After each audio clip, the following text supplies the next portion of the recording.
Les galaxies, ces magnifiques concentrations de matière noire, étoiles, gaz et poussières aux formes et couleurs variées, ne cessent de nous fasciner. Pour étudier l'évolution de l'univers, on est amené à étudier la répartition des galaxies et l'évolution des étoiles qu'elles contiennent. L'Institut d'astrophysique de Paris accorde une part importante de ses activités de recherche à l'étude des galaxies. Mais qu'est-ce que l'astrophysique ? Il n'y a pas un métier d'astrophysicien, mais il y a des métiers de l'astrophysique. Donc on peut être théoricien, construire des modèles, les améliorer. On peut être aussi à l'autre bout du spectre du métier instrumentaliste, c'est-à-dire fabriquer des instruments qui vont être montés sur des télescopes pour faire des observations qui sont de plus en plus profondes, de plus en plus sophistiquées, ou bien être un expérimentateur qui va travailler avec ces télescopes, avec ces instruments, pour pouvoir donner des contraintes sur les modèles, écarter certains modèles qui ne collent vraiment pas avec les observations, ou au contraire en favoriser d'autres. Un de ces instruments modernes est la caméra Megacam, avec laquelle on observe le ciel au télescope Canada-France-Hawaï. À la hauteur de 350 mégapixels, c'est une des plus grandes caméras du monde. Les données qu'elle produit ne sont pas exploitables directement. Il faut les égaliser, les combiner et les calibrer par le biais de programmes informatiques.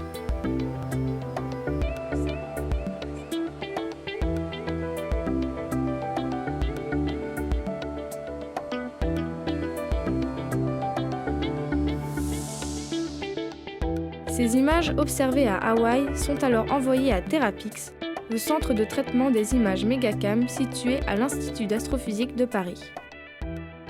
Le principal relevé effectué jusqu'ici avec la caméra Megacam a été le relevé CFH-TLS. Donc le relevé CFH-TLS, c'est-à-dire Canada, France, Hawaï, Telescope Legacy Survey. Alors il y a 3 constituants dans le CFH-TLS, une partie très profonde, une partie un petit peu moins profonde mais qui couvre une surface sur le ciel 100 fois supérieure, et enfin une troisième partie qui est vraiment moins profonde mais qui couvre une plus grande partie du ciel qui est utilisée pour chercher les astéroïdes. Alors sur les images les plus profondes du CFH-TLS, on détecte environ 600 000 galaxies. Alors ramené à l'ensemble de la voûte céleste, cela correspond à peu près à 20 milliards de galaxies que l'on peut détecter et mesurer. Le traitement final effectué, les images sont renvoyées par Internet au Centre d'archivage du Canada. D'ici, ce sont alors des catalogues de données qui sont mis à disposition à la communauté scientifique. Ces images étant les plus profondes jamais réalisées à partir de la Terre, elles constituent une base de travail pour différents astrophysiciens qui sont amenés à collaborer. C'est notamment le cas d'Emmanuel Bertin et Valérie Delaparent. Cette astrophysicienne travaille sur la répartition des galaxies dans les grandes structures de l'univers. Une des choses intéressantes est de faire l'inventaire des galaxies qu'il y a dans ces grandes images. Alors, faire l'inventaire des objets, c'est mesurer les propriétés des différents types de galaxies, les elliptiques, les spirales, les irrégulières, les naines. Et moi, ce qui m'intéresse particulièrement, c'est donc de séparer les différents types d'objets par leur couleur, par leur forme, et de regarder comment ils se regroupent à grande échelle.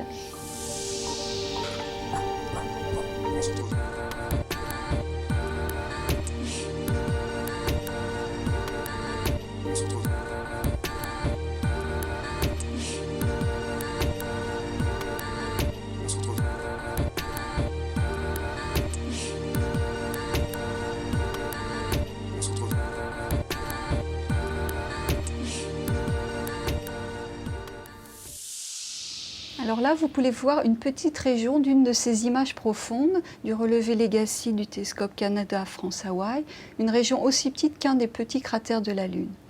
Et dans cette région, vous voyez énormément de galaxies, des milliers, de toutes couleurs et de toutes tailles. Là, vous avez une grande galaxie spirale avec sa barre, son bulbe, son disque et ses bras spiraux, et puis des galaxies qui sont beaucoup plus petites et qui sont plutôt jaunes, donc plutôt des elliptiques avec des vieilles étoiles.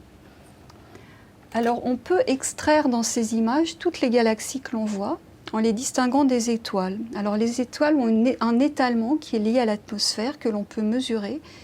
Et quand on a mesuré précisément la forme des étoiles, alors on peut identifier les galaxies et mesurer leur forme. Et là, vous avez les galaxies les plus brillantes que l'on voit dans une de ces images.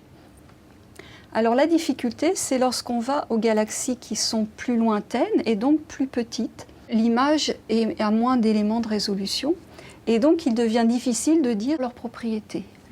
Et là, les couleurs peuvent nous aider, mais aussi un programme très performant pour s'affranchir de l'étalement lié à l'atmosphère et mesurer la forme intrinsèque des galaxies. Et les programmes que nous utilisons avec Emmanuel sont extrêmement performants pour effectuer ces mesures.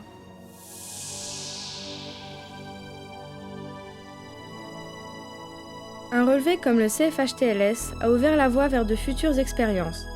Couvrir de bien plus vastes surfaces célestes pour récolter encore plus de sources et donc de meilleures statistiques.